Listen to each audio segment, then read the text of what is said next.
you said bad, then maybe he'll like to apologize. I really don't know. Did an ambassador say something bad about him? Don't tell me. I don't. Where is he? Is he still working for you? Yeah. You said bad? Before I took this position, Mr. President, I don't like you either. I don't, and I probably never will. Go ahead. Go ahead. Mr. President, there's been concern in Australia that it's taken 9 months to get this meeting. Have you had any concerns with this administration, with its stance on Palestine, climate change, or even things the ambassador said about you in the past, the Australian ambassador? I don't know anything about him. I mean, if you said bad, then maybe he'll like to apologize. I really don't know. Did an ambassador say something bad about him? Don't tell me. I don't. Where is he? Is he still working for you? Yeah. You said bad? Before I took this position, Mr. President, I don't like you either. I don't, and I probably never will. Go ahead.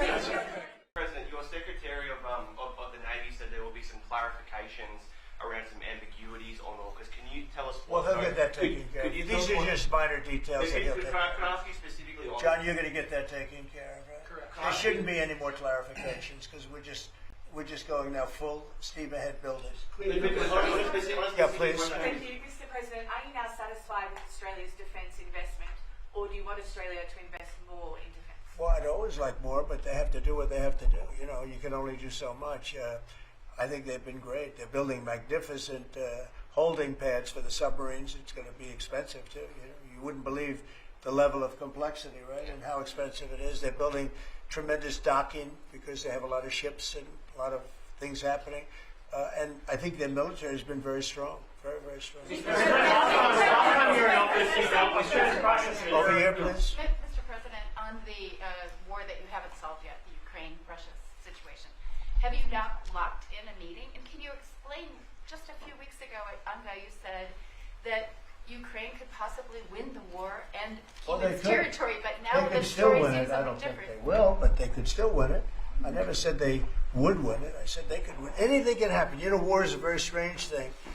A lot of bad things happen, a lot of good things happen. If you look at the Middle East, I would say prior to us hitting Iran so hard, we could have never made that deal because you would have had a dark cloud over the Middle East when we took out their nuclear capability, which was one of the great military maneuvers of all time. It was flawless. You saw that. Yeah. Those magnificent B-2s. I mean, that was a flawless move that was done by some very talented people, headed up by Pete and everybody else, and our great generals, and General in particular, Raisin Kane. We did a great job. And when that happened, everything was different, and we were able to get a deal. If we didn't do that, if it wasn't, you know, they wanted to do that for 22 years, Mr. Prime Minister. For 22 years, I had the pilots here, the B-2 pilots, and they came to the Oval Office, and I thought they deserved it. They flew 37 hours back and forth. We had 52 tankers up there. We had a lot of planes up there with them, but they were the primary plane. But we had a lot of planes, F-22s and F-35s and F-16. We had a lot of planes. But we had 52 tankers. Can you believe that? And it was just like a flawless mission. And when it was finished, the Middle East just opened up. Amazing.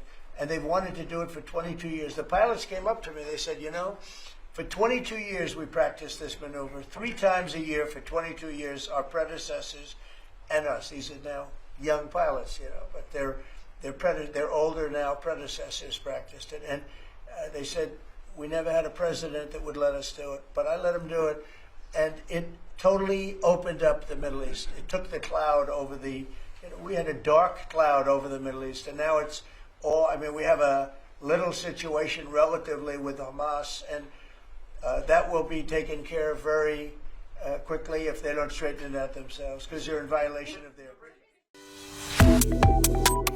Subscribe to One India and never miss an update. Download the One India app now.